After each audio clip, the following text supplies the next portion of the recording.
राशिद दरअसल मेरे दोस्त सनम का बेटा था और वो मेरी कमरे में आया था, लेकिन मुझे इसका इल्म नहीं था।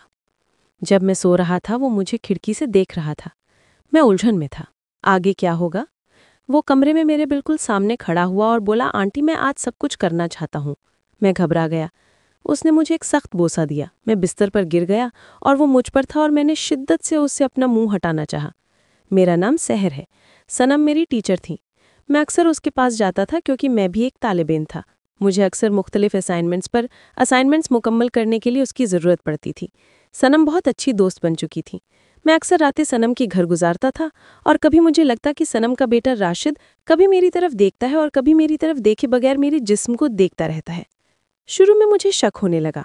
मैं अक्सर उस पर नज़रें चुराता था और मैंने सनम को इसके बारे में कभी नहीं बताया। कभी कभी जब मैं अपने कमरे में अकेला होता तो राशिद मेरे पास आकर बैठ जाता और हंसी मजाक में गुफ्तगू करता।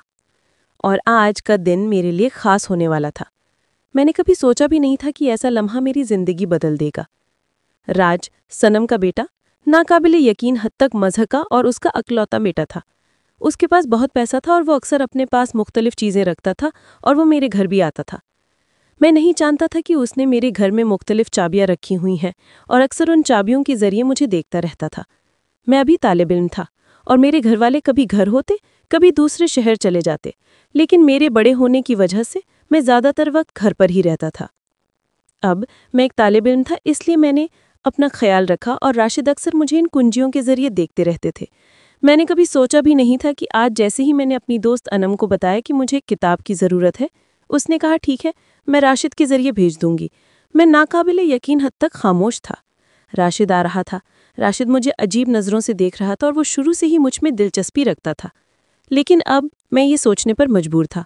दूसरी तरफ वसीम, मेरी मंगेतर और दोस्त, आज वसीम के साथ मदरसे जा रहे थे। वसीम ने मुझे कहा कि तैयार हो जाओ, लेकिन इससे पहले मैं किताब मंगवा के अपना काम मुकम्मल करना चाहता था। मेरे पास अभी वक्त था, तो मैं फ्रेश होने के लिए बाथरूम चला गया। जब मैं बाथरूम के बाद अपने कमरे में वापस आया तो मैं अभी तक नहीं बदला था। मैंने बाहर का दरवाज़ा खुला छोड़ दिया क्योंकि वसीम भी आ रहा था और मैंने सोचा कि मैं उस वक्त तक तैयार हो जाऊंगा क्योंकि वो दरवाजे पर खड़ा होना पसंद नहीं करता था। इसलिए मैं परेशान हो गया और जब मैं तैयार होने के लिए कमरे में गया तो देखा कि राशिद दरवाजे पर खड़ा है। मैंने लिबास भी नहीं पहना था। मैंने कभी सोचा भी नहीं था कि राशिद मुझे इस हालत में देखेगा।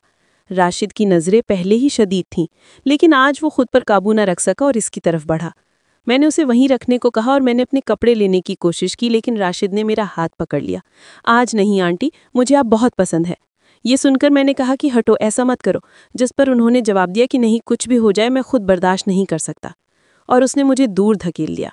जैसे ही मैं बिस्तर पर गिरा मैंने कहा, हटो, मेरा मंगेतर वसीम आ रहा है और मैं ऐसा कुछ नहीं कर सकता। जिस पर राशिद ने जवाब दिया कि आप कर सकते हैं, लेकिन मैं नहीं जाऊंगा।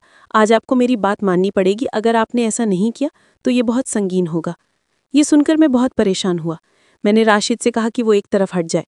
मैंने उसे वो तमाम तस्वीरें और वीडियोस दिखाईं जो उसने अपने कमरे में कैमरे लगाकर ली थीं। उन्होंने कहा कि अगर आपने मेरी बात नहीं सुनी तो मैं इन सबको सोशल मीडिया पर पोस्ट कर दूंगा।